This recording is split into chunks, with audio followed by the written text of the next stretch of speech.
Welcome to Morning Joan, the only podcast where we spill all the tea on the latest news and trends in the world of arts and culture. I'm your host, Joan, and I'm so glad you're joining me today. Grab a cup of coffee, get comfortable, and let's dive right into our first segment. You know, folks, there's been a lot of buzz lately about the state of arts journalism, and I am here for The New York Times recently announced that they'll be downgrading their reviews section. And let me tell you, it's got everyone in the industry talking. As someone who's passionate about the arts, I have to say, I'm a little worried about what this means for the future of criticism. Now, I know some people might say, Joan, what's the big deal? It's just reviews. But let me tell you, reviews are not just about summarizing a movie, or a play, or a concert. They're about sparking meaningful conversations, about challenging our assumptions, and about inspiring us to think differently about the world around us. And that's exactly what's at stake here. When we lose reviews, we lose a vital part of our cultural landscape.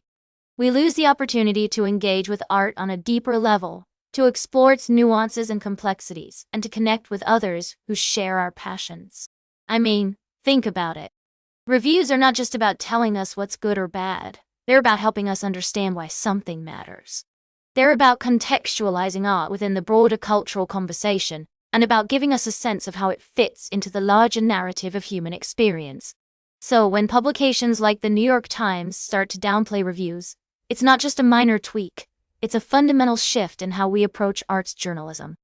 And I have to ask, what does this say about our values as a society? Do we really think that art is just entertainment, something to be consumed and discarded without any real thought or reflection? I don't think so, folks. Art has the power to transform us, to challenge us, and to inspire us. And reviews are an essential part of that process. They help us make sense of the world, and they give us a language to talk about the things that matter most. So, 1. Welcome back to Morning Joan, darlings. I hope you're all having a fabulous day so far. We've got a treat for you in our middle segment today. All about the latest blockbuster to hit the big screen, the live-action remake of Lilo Stitch. Can you believe it's already broken records and become the second biggest film of the year? I mean, who doesn't love that little blue alien, right? So, let's dive into the details. The movie is currently available to stream on video-on-demand platforms like Amazon Prime Video, Apple TV, and Fandango at Home. You can purchase it for $29.999 or rent it for $24.99. And if you're a fan of physical copies, don't worry, it'll be released on 4K Ultra HD, Blu-ray and DVD on August 26th. Now I know what you're thinking. When will it be streaming on Disney? Well, darlings, according to the release patterns of other Disney films, we can expect it to arrive on the platform around 3 to 4 months after its theatrical premiere. So, sometime in late August or early September, mark your calendars. And the best part, there's already a sequel in the works. Lilo and Stitch 2 is officially happening, with Chris Sanders, the co-creator of the original film, set to return as the writer. I mean, can you imagine what kind of adventures Stitch will get up to next? But that's not all, folks. The digital and Blu-ray releases will include some fantastic bonus features, like deleted scenes, bloopers, behind-the-scenes moments, and more.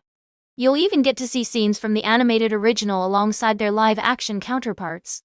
It's a must-have for any Lilo and Stitch fan. So, there you have it, all the latest scoop on Lilo and Stitch. Whether you're a die-hard fan or just discovering the franchise, there's something for everyone. And who knows, maybe we'll even see some of those adorable Stitch costumes at the next big Comic-Con. Stay tuned for today's last cup of tea right here on Morning Joan. Welcome back to Morning Joan, everyone. We're closing out today's show with a fascinating story that's got me talking. You know how we love to dish about the latest trends in entertainment? Well, it seems like there's a new kid on the block, and its name is short-form drama. Specifically, we're talking about ReelShort, a platform that's taking the world by storm with its addictive bite-sized shows. Now, I know what you're thinking. Joan, what's so special about these short dramas? Well, let me tell you. They're not just any ordinary shows. These are highly produced, data-driven stories that are designed to keep you hooked from the very first episode. And the best part, They're made with a global audience in mind.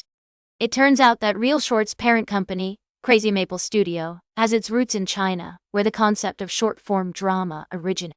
But here's the interesting part. They've managed to take this format and adapt it for different markets around the world. We're talking about shows with millions of views, produced in multiple languages, and featuring talent from all over the globe.